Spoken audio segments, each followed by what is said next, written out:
Alam mo, hindi namin pinag-uusapan yun. Alam mo, I think the mayor will agree with me na serbisyo muna bago politika. The most political thing that we did today, I wore my pink socks.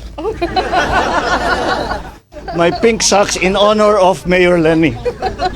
Ngayon nga po nakikita natin na magkakaroon na po ng media statement ang ating Magandang Pangulo. umaga So sa sa inyo punto lahat. po ito, ating This is, pakinggan po ang magiging mensahe niya. These are the beginnings of the perennial na flood problem here in Naga and in the rest actually of along the Bicol River. Alam naman natin, ito basin. At maraming mga construction, hindi lamang yung private sector construction, kundi ang pagpagawa nito ng mga iba't ibang yung linipat ang dinaanan ng tubig, kaya naging mas grabe. Isa pang bagay, yung nagsiltation talaga ng husto. Kaya kung titignan ninyo, napakababaw na nitong ilog na ito. And with ang sinasabi nga ni Mayor Lenny is that many of the places na dati naman ay hindi binabaha, and dyan na rin yung effect ng climate change. Kaya this is what we are trying to remedy. Malaking trabaho ito. It will take time, but marami na tayo mga intervention na pwedeng gawin, such as the pools that we are going to put up. Retention fund. But tawag nila yung retention fund para mabawasan para mabawasan natin yung pagbaba ng tubig. Dahil nga it is may Bicol River Basin, ang plano na talaga pwede natin gawin, na kailangan natin gawin, ay kailangan natin mahuli, dapat ma-collection na yung tubig bago pa bumaba sa basin. Dahil, again, as Mayor Lenny was explaining, this is a landlocked province. And because it's a landlocked province, ang tagal lumabas ng tubig. So wag na natin sana papasukin. But this is only the beginning. Ito, desiltation lamang ito. At hindi naman ito kagaya ng mga ginagawa natin sa ibang lugar. This is not going to be one time. We will keep doing this until we have the more long-term solutions. At hopefully, down the road, if we design everything properly, hindi na natin kailangan paulit-ulit ng binabalik-balikan. Okay? All right. Mr. President, flood control issue. Nakikita po ang visit niyo sa Naga City in the lens of politics. Are you open to forging alliance with Naga City? Alam mo, hindi namin pinag-uusapan yun. Alam mo, I think the mayor will agree with me na serbisyo muna bago politika. The most political thing that we did today, I wore my pink socks. My pink socks in honor of Mayor Lenny. President, sabi po kasi na pagdeteklara niyo. No, we have been planning this for a few months already. Because talagang naging critical ito especially with the storms that came in. Then I already instructed the SecVins and SecPing to look at the situation here. Because, we know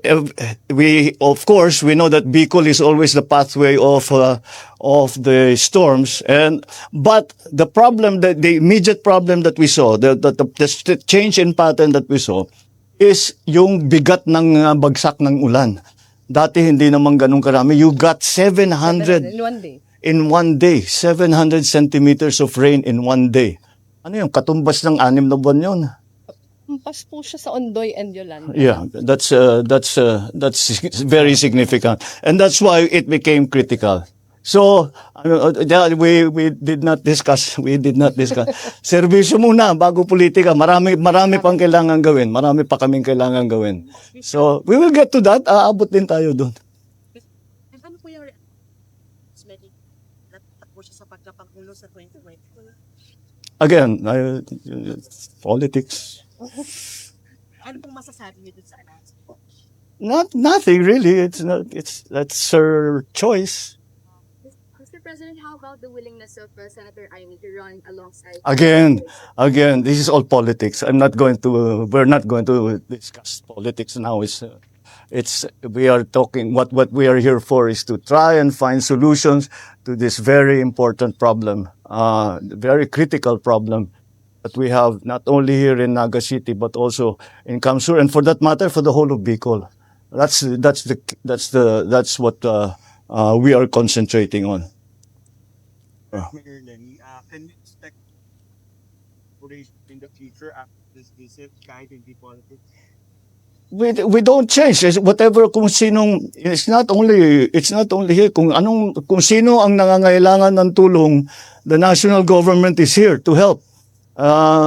So as you know, I came from local government, kaya I have great sympathy for the situations of local government, the different constituencies, the cities, the provinces, the towns, the municipalities. Kaya whoever comes to us for help, we will do what we can to help. There is not an increase, there is not a decrease, it's not political, it's only because it depends on the need. And that's why we are here today. All right? Sige. Coming back, Oh, well, I'm sure we will inspect it when it's further, when the project is further along. We'll bring you back here, especially Maharlika Highway, because yun ang. In fact, many of the problems were identified because of our inspection of the Maharlika Highway rehabilitation and repair. Doon nakita, marami talagang nakita. Dinapitan tayo ng national government, ng mga local, at sinabi, pagka natignan na ninyo yung Maharlika, doon na tayo, tignan naman ninyo yung baha. And that's what happened. Okay, maraming salamat. Thank you. Good morning. Sila'y nag-submit na ng kanilang report at kung ano po ang magiging desisyon po ng Pangulo dito, kung dapat pa po bang ituloy o hindi, dapat po silang magpatuloy sa kanilang pagtatrabaho. Hintayin na lamang po natin ang magiging anunsyo ng Pangulo. Pero sa ngayon po, wala pong pagpipigil, patuloy pa rin po ang pagtatrabaho ng ICI. But has there been a meeting already between the ICI and the President? Sa ngayon po, sa ating pagkakaalam ay wala pa po sa ngayon. At ang report po na to ay nabasa na po at pinag-aaralan mabuti kung ano po ang susunod na hakbang. Sa tingin ba ng Pangulo, Yusek, the ICI has already accomplished its mission as envisioned when the President issued EO 94? Wala pa po tayo masasagot patungkol po dyan dahil patuloy po yung pag-aaral sa ginawang report po ng ICI. Thank you. Susunod na tanong po, Rafi Ayeng, Daily Tribune. Ay, ma'am. Follow up lang din po. Ma'am, you mentioned medyo makapal yung report. May we know how many pages po ito? And bago po ba ang SONA ng Pangulo this coming SONA niya, matatapos na po o makakapagbigay po ng report ang palasyo? Sa atin pong pagkakaalam, wala po akong personal na kopya. Ito po ay halos 1,000 na pahina. At kailangan pong aralin po mabuti. Hindi po kasi ito basta parang nobela lamang na babasahin at magkakaroon na agad ng reaksyon. So, kailangan pong aralin mabuti para po maging reasonable at tama ang magiging desisyon po ng Pangulo. May follow-up question po si Maricel Halili. Yusek, good morning. Do we have a timeline kung kailan natin makukuha yung resulta nitong pag-aaral sa report? Malamang po dito, itong buwan po ng Pebrero ay malalaman na po natin sa ating pagkakaalam. Pero hindi ko sinasabi na ito na mismo po ang magiging hudyat kung ano magiging desisyon ng Pangulo. Sa akin lamang po pagkakaalam, most probably by February meron na po. And ano po yung aasahan natin na pwedeng ibahagi ngayong buwan ng Pebrero? Especially marami rin po kasi yung naghihintay ng resulta kagaya po kung ano nang nangyari kay Zaldico. Wala pa po ako sa ngayon na mabibigay sa inyo dahil hindi pa rin po ibinibigay sa akin kung ano ang resulta ng pag-aaral na ito. Kapag ka po meron na, ako rin po naman na mag-aanon sa inyo. Sorry. Ayun po, si Ivan may... Sorry, purso ko lang yung point na dun sa hindi pa pala nagmi-meeting. Hindi ho ba nagpapakita ito na this is not urgent as far as the President is concerned? Kasi he could have easily called for a meeting between him and the Justice Reyes para mas madaling madesisyonan kung ano man yung kailangan desisyonan if the ICI should continue or should cease operations. Wala naman po kasi nagiging gap sa pagtatrabaho. Patuloy pa rin po nagtatrabaho ang ICI. Nakapagbigay nga po sila ng report at nagkatatrabaho din po. Ayon din po sa ombudsman, sila din po ay papatuloy sa kanilang pag-iimbestiga. Tandaan po natin, marami na po kasi naisumite ang ICI sa ombudsman at sa DOJ. So yun po nga ang dapat nating hintayin kung ano po ang magiging resulta kung may maisa sa papang mga kaso. Justice Reyes himself said that they could have done more if the commission had members. Yan po siguro ang nilalaman ng kanilang report at yan po ang pag-aaralan ng Pangulo. Salamat.